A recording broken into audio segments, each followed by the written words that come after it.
Greeting and welcome back to Old Ways Rising Farm, where we have just completed processing a whole bunch of raw materials for upcoming projects. We have a big bucket of tallow that we processed from some bovine kidney fat. We have some Neatsfoot oil that we processed from bones and bone marrow, and some Dubbin oil that we processed from bones and bone marrow. We have some bones that we're going to use for carving projects, and as a byproduct, some really nice sinew sticks that we'll use for this, that, and the other thing. So this video documents how we did all of this. Tallow rendering I've done before, but processing the Neatsfoot oil was new. It was an experiment. Some of my hypotheses going into it were correct, some were not. So we were successful in the end, but I had a very low yield. I hope that you will join us and follow along as we process scraps into really wonderful raw materials for future projects. And if you have any insights on the Neatsfoot oil for improving yield, I would love if you would leave a comment. But we're going to start with the tallow and then work toward this and the bone processing, and I hope that you'll follow along. Now, if you're going to get into these sorts of ancestral skills, make friends with a butcher. You can get a lot of great stuff and a lot of great material for a lot of great projects for free or very close to it. I talked to one of my friends who is a butcher and mentioned I wanted to make some soap, and she set me up with 2 gigantic slabs of fat from around the kidneys of a cow that was not wanted. It was going to be thrown away. So just a little bit of strategic dumpster diving, and I have all of this lovely material to make a whole bunch of soap. But when you're doing this, you are going to have to process it all the way from scratch. Okay, it's different from just buying, a pound of suet that's already been prepared and rendered and all of that.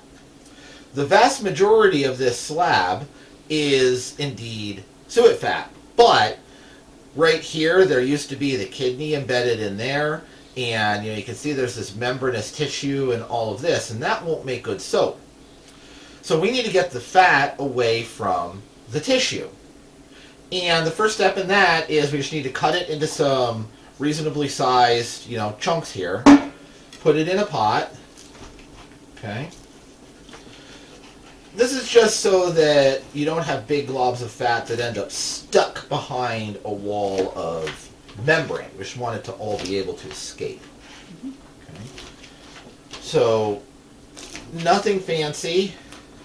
You're not cutting flower-shaped hors d'oeuvres for a fancy party. Right? We're just dicing it into cube-ish chunks. Okay.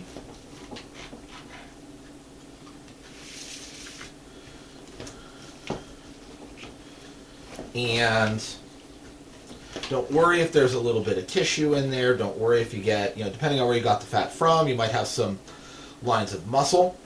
One good source of fat that I've used for soap before is the twitch muscle from fleshing hides, if they haven't been salted yet. And there it's half fat, half muscle. Don't worry about that. Chop it up again, chuck it in your pot, render it. And the muscle will come free from the rest of the fat. You'll get nice clean fat. So that's all I need to do, just cubing it so all of the fat can escape. Now the membrane on the back is holding that all together. Again, that's totally fine. Won't hurt a thing. And you go to town filling your pot. Now, as you're working through this, when you do find any larger chunks of muscle or tissue that are separated, cut them into little cubes and feed it to your chickens. Chickens love eating meat. Chickens are omnivores. Chickens are omnivores, yeah. So the kidney that was in there, I know from conversation and from as long as I've had this that it's been about a week since this cow was butchered, and it hasn't been stored to be a food-safe product. That's okay. We're going to render it. Not gross, doesn't smell bad, but I don't want to eat the meat that was in there. So that'll go to the chickens. I chopped up that kidney into little bits, and that'll go to the chickens. Now, once you have your pot half full, don't fill it all all the way up. Only fill it half full. Then come and put enough water in here that it just covers the globs of fat. I'm going to get this pot full of both fat and water, put it on the stove, and then we'll look at it when it's ready to take off. We're well underway cooking the fat. I wanted to show you these two pots at slightly different stages of development. This is all the way done, if anything, a tiny bit past done. This just reached the smoke point. It didn't sit here and smoke and fill the kitchen up with smoke, but it is at the point where the oil is starting to darken. That's not what you want if you're trying to make a cooking oil, but we're trying to make soap, so I really do not care at all that this is a little bit darker than some of the other batches. Now, this is getting there, making good progress. You can see we have lots of oil coming out of these globs, but the temperature in this one hasn't gotten high enough to really render the second half of fat out of the little pieces that we cut. This can happen if you don't have your burner high enough, and it can just kind of persist in this state for a long time, or if you don't get all of the water cooked out. You need to put water in, or in the initial heating, all of the fat is just going to cook to the bottom of the pan and sear and char and make an awful mess. So you need some water down there to get things started. But you want the water to cook off. If you don't, the water will prevent it from going all the way up to the temperature that you need. Okay? So this, the burner this one was on is a little bit more recalcitrant than the burner this one was on. And it's just a little bit farther behind. That's okay. Now, the very first batch that we did, the one where we actually filmed cutting up the pieces, I put a little bit more water in that than I absolutely needed, and it got late and we just quit, and we finished it the next day. Totally fine.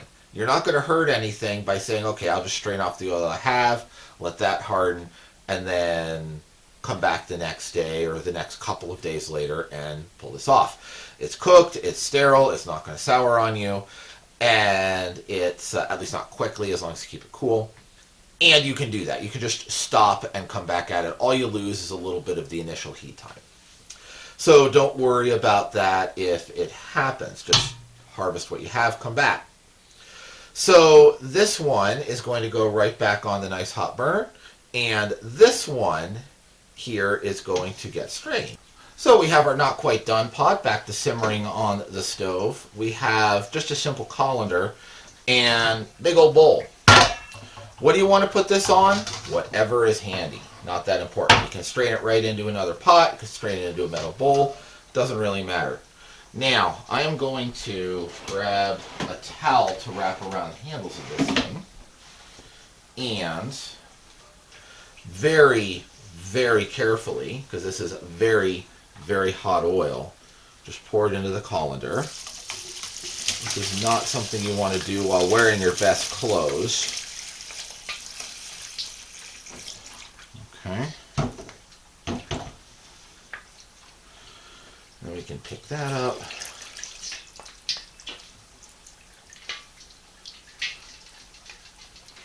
Shake all the oil out.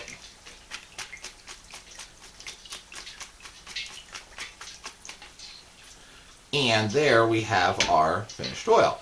So I will pour that into a receptacle for it to harden up to the point that it's scoopable. I can just put it in a bucket. I don't want to put it in a plastic bucket when it's this hot, but it will get there eventually. And these are just going to be dumped in another receptacle bucket, and a trapper friend of mine is going to use those for some bait. So everything will still be used, even the total trash. And I am going to continue with the process, and we'll join back later. So we're continuing with our little rendering project, and I just wanted to show you we have a nice big bucket full of this lovely lard for soap making. And there's another bucket, maybe a quarter this much, again, overflow that didn't fit in here. I've got to go buy another bucket. So that was a nice successful project. Let's set that away. The next thing I'm going to do here is completely an not done this before, and that's rendering Neatsfoot oil out of these bones, which come from the same cow that gave us all of that lard. Now, Neatsfoot oil is the oil that is found in bone marrow. It's a lighter oil, it's not a tallow. It's a completely different critter with different uses. So tallow is heavy, it's good for things like soap and whatnot. Neatsfoot oil is a nice light oil, and it is good for leather dressing and things like that. So what we need to do is we need to get into all of these bones, we need to get the sinew off, and we need to get as much of the bone marrow out as possible. Okay? Now some of that is just cleaning. So here we have a bit of sinew coming. Okay? So this is just cleaning with a knife.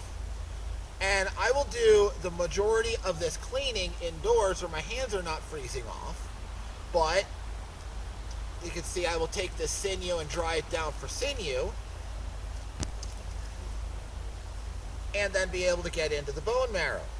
Okay? I've already done quite a bit with sinew on the channel, so I'm not going to belabor this step. There's other videos to watch. But to get into the marrow itself, I need to be able to cut these. So the tool, there's two good tools for that. One is a common hacksaw. Most farms will have one of these sitting around somewhere. The other is a butcher saw, a proper bone saw. I don't have one of those, so I'm just going to go at this with the hacksaw. It's not as fast.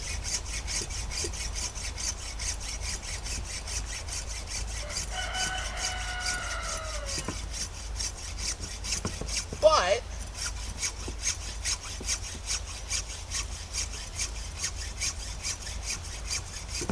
it's also not slow. Okay. So, I made it all the way through there, and that's a pretty thick chunk of bone. See, up to about my thumbnail is bone, and then in there, it's all greasy bone marrow. So, I will do another cut on this one. Right here.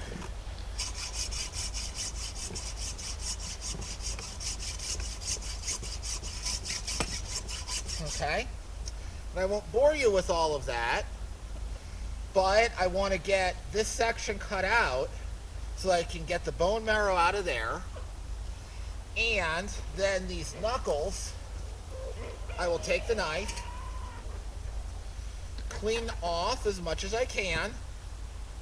Okay.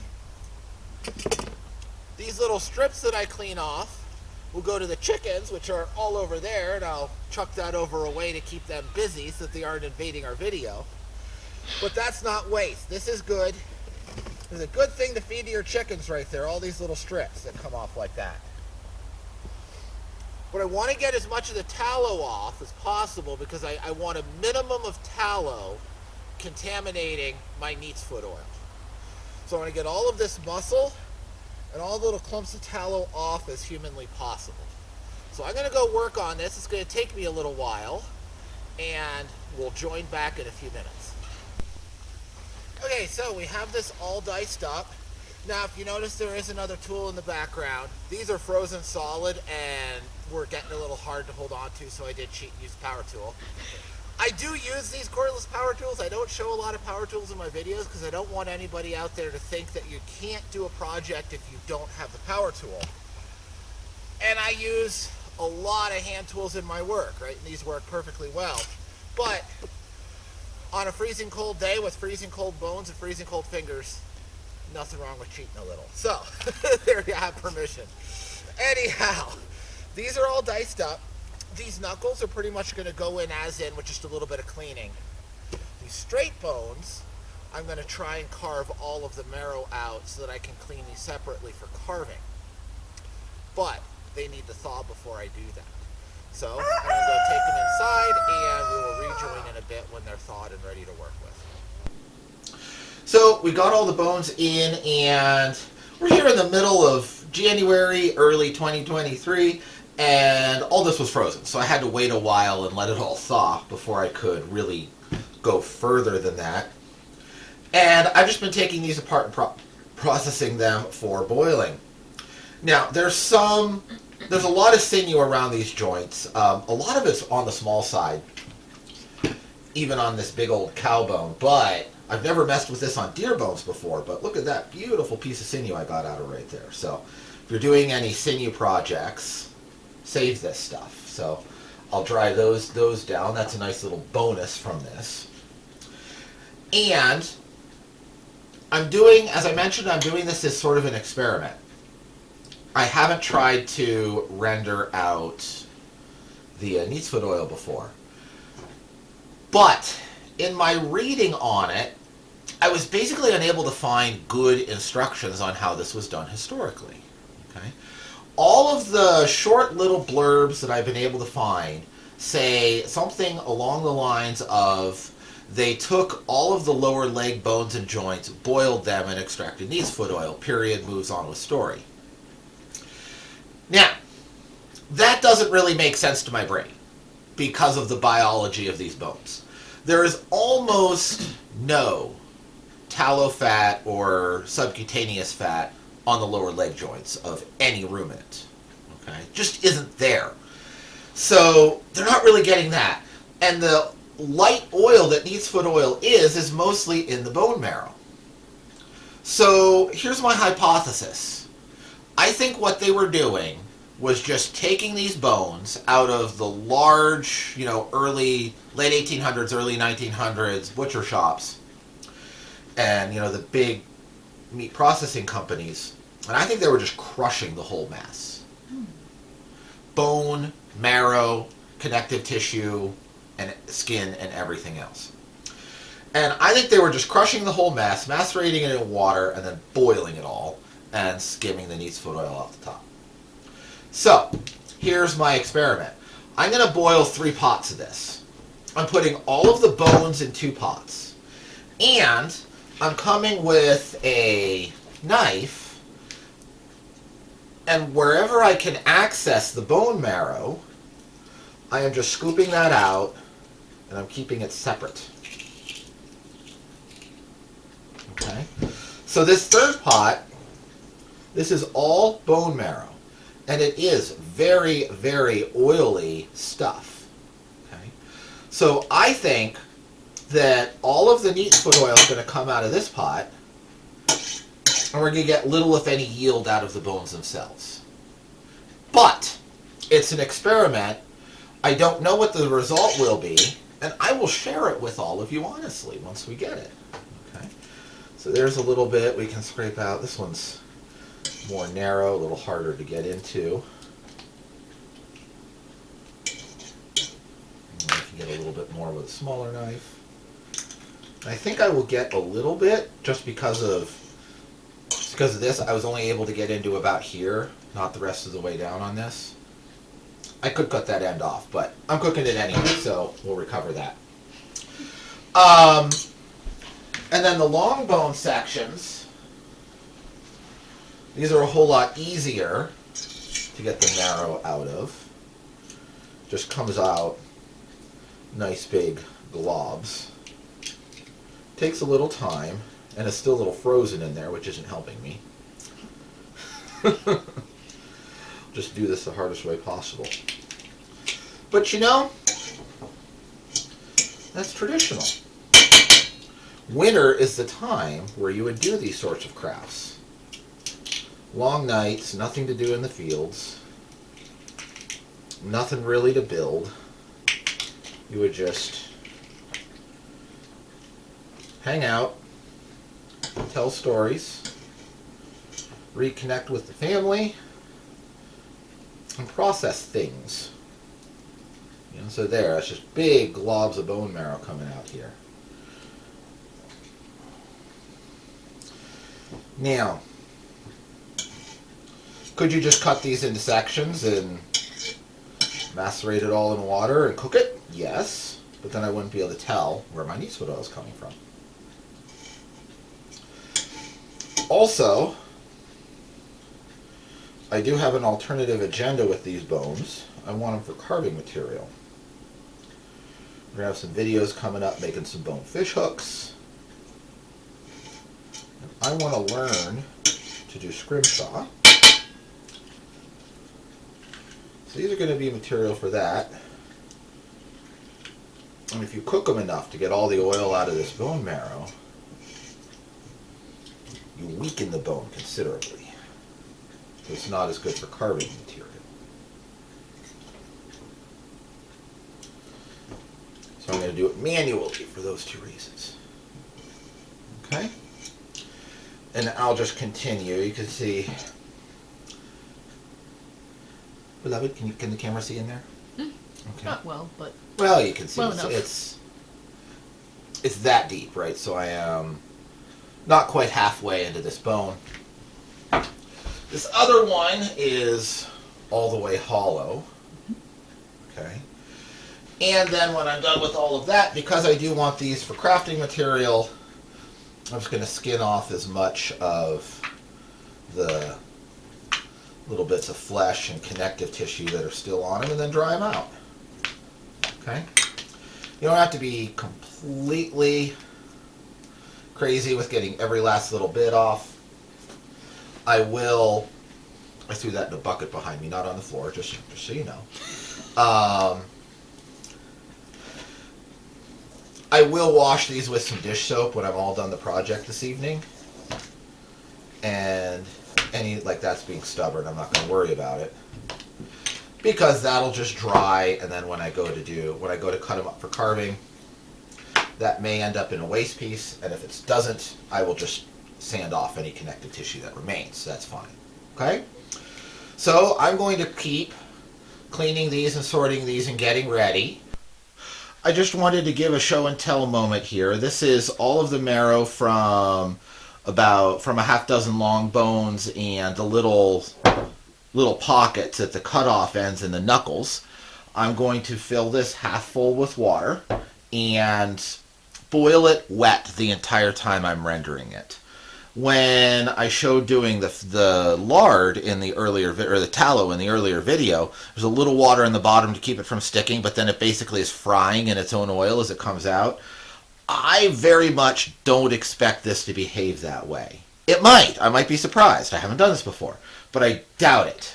And I really do not want to burn and scorch this, because that's not a quick process pulling all this out. I've been about an hour scooping all of these bones out. So I'm going to go fill this up with water and slow simmer it, and I'll see you in a few minutes. We have rendered these for approximately 2 hours, not precisely measured, but on the order of 2 hours. And I've already dismantled, condensed, and skimmed off the oil that came out of the bones. That was just such a big, gangly, nasty mess. There was no way I was ever going to film it effectively. If you look in the pot, this is the 2 pots of bones combined. And there is quite a bit of oil in here. Okay? Now, I'm not 100% sure whether this is primarily Neatsfoot oil or primarily tallow. We will see in the morning. If that is primarily Neatsfoot oil, it will still be liquid. If it's primarily tallow, it will solidify. Okay?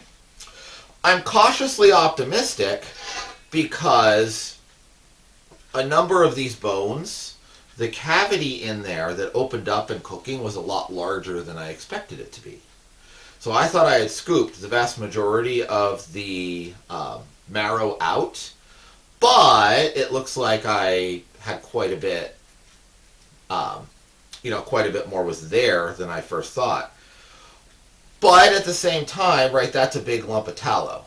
Okay, so there is some tallow on the outside of these. So we'll just see whether that comes up a nice liquid oil or if it comes up more of a solid or a gummy, pasty consistency oil. It's actually pretty okay if it does come up as tallow. Because we'll just put it into the soap. No big deal. Just going to set that out of the way here. Make myself a little space. This is the bucket from the bone marrow. Okay, and there is a lot of oil in there. The layer of oil on top of this one is substantially thicker than the layer of oil on the other. But it's also a smaller pot, so that's not necessarily the whole of the story. I'm just going to strain it here into a second pot. The marrow just went to basically nothing. Oh, the marrow. Yeah, the marrow really went to nothing. It's interesting to see. Like I said, this is an experiment. Lots of oil there. Okay. Get that out of there. And this, I am confident, is all Neatsfoot oil. And that's a nice, clear, yellow product. Okay. So, I am simply going to set these aside for the evening, let them cool, and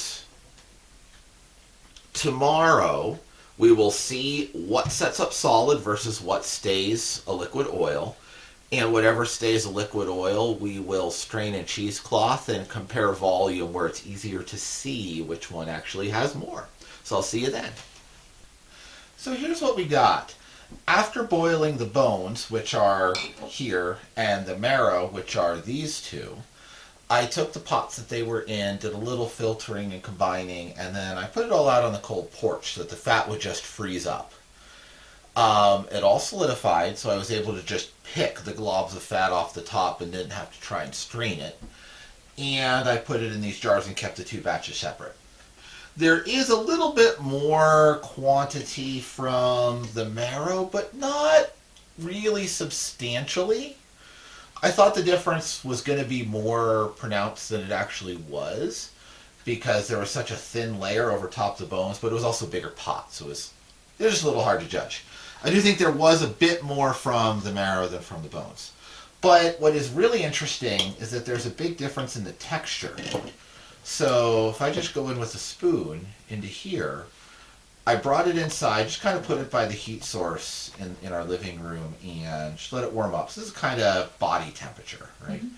And it's a little bit kind of like a gel.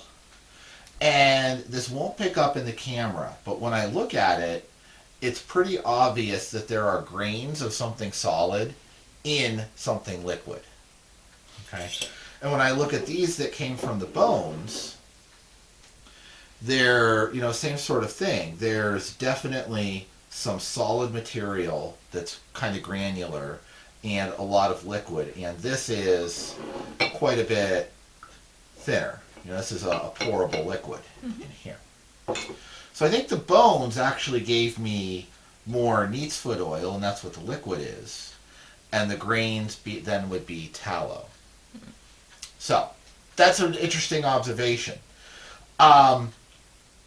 This is also reminding me of some of what I was reading in kind of some of the historic references that I had, which, again, aren't great. But a couple of them mentioned squeezing the product in order to get the pure Neatsfoot oil. So that's what I'm thinking they were doing, that there's, no matter what source you get, you're going to have tallow contaminated Neatsfoot oil, and you need to separate the tallow from the Neatsfoot oil in order to get the pure Neatsfoot oil. So we're going to continue our experiment. And if you're enjoying this experiment, I would be most grateful if you gave it a thumbs up so that others know that you're enjoying it and the YouTube algorithm recommends it to them. And if you've ever done this before, I would love if you shared your results down in the comment section. So I'm just going to try running this through cheesecloth here overnight and see what happens. See if we can get the pure Neatsfoot oil separated from the tallow. There's a little water in the bottom that I'm going to try not to pour in. So this is just a very simple Neatsfoot oil in a strainer, and it is dripping through slowly. You can see there, which is what I wanted. Try not to pour that water out. There goes the water. Okay. There's going to be some water contamination. We'll deal with that at the end. If I pour this in here, separate that a little better. This is not the easiest thing to decant from either. Okay. And that's all I'm going to get in one batch. So I will let this partially drain. What I'm getting through there is Liquid. And does not have the prills in it. So I'm going to let this go just with gravity. I'm not going to squeeze it, or the little prills that I'm seeing are definitely fine enough. If I squeeze this and wring it, it's all going to go through. Mm-hmm. So I'm going to let this go through with gravity, like when you're trying to make a really, really clear jelly. Set it aside for the evening, be patient, and we'll see what we get in the morning. So it's been about 24 hours, and we have definitely separated the two components of this. What remains here in the cheesecloth is, kind of goopy, gelatinous material, much like what was in the other jars that I didn't strain. And if I remove that, we have quite a bit of liquid oil underneath it. So I'm going to do just kind of a final straining here, because some of the solids did migrate through. I think I can get them mostly in some... Ooh, okay. Making a mess. I'm good at that. We've established this before. Okay. So we'll strain out those solids, and we're getting a nice, lovely, clear Neatsfoot oil. Okay. I'm going to do this a little bit more carefully, off camera. So I'm going to put that in there. You get the idea. So we have about 4 days of work and $4 worth of Neatsfoot oil. But we have learned something about the process. Now, this I am going to keep. There's a material called Dubbin, which is commonly used as a leather conditioner, waterproofing agent, used in tanning, things like that. And it's usually made from a mixture of liquid oils, solid fats, and waxes. Okay? And it goes pretty far back. But when you think about the real old days, you think about the mule skinners and the long hunters and folks in the field, they did not have chemistry sets. Okay? They had a spoon, a wooden cup, and if they were really blessed, a tin kettle. Right? So if it wasn't happening with that toolkit, it wasn't happening. Okay? So since we were able to render this material directly from bones and from bone marrow as well in the other jars that you saw in the previous clip, that's probably what they were using. Okay? Because this can be made by direct rendering and just a little bit of straining through cloth. That's probably what they were using. So I'm going to take this, mix it with what I got directly out of the bone marrow, reheat it, and do a final straining, because you can see there's a little bit of, kind of not so nice material still in this stuff. Mm-hmm. So I'm going to do a final straining and jar this up and experiment with it and give it to some friends and have them experiment with it and see what it does and see what we can do with it. So, materials like this, and in addition to waterproofing boots, were used for greasing patches on round balls for hunting and all sorts of different things. So I'm just going to save this, set it aside, and tinker with it and see what I can learn about it. Mm-hmm. So before I go, I'd like to say that if you are out there and you have made any of these products before and have any experience of your own to share, I would be absolutely ecstatically happy and most grateful if you would post some comments on it. What have you observed? What have you seen? Does what I'm doing here relate to what you've seen? Do you have any tips to share with the folks reading and watching this video? And we can start a little conversation. So I look forward to seeing you in the comment section and next time at Old Ways Rising Farm. Shoo. Greetings and welcome back to Old Ways Rising Farm, where I'm being attacked by my flock of chickens. You can kind of tell that we give them a lot of scraps for projects.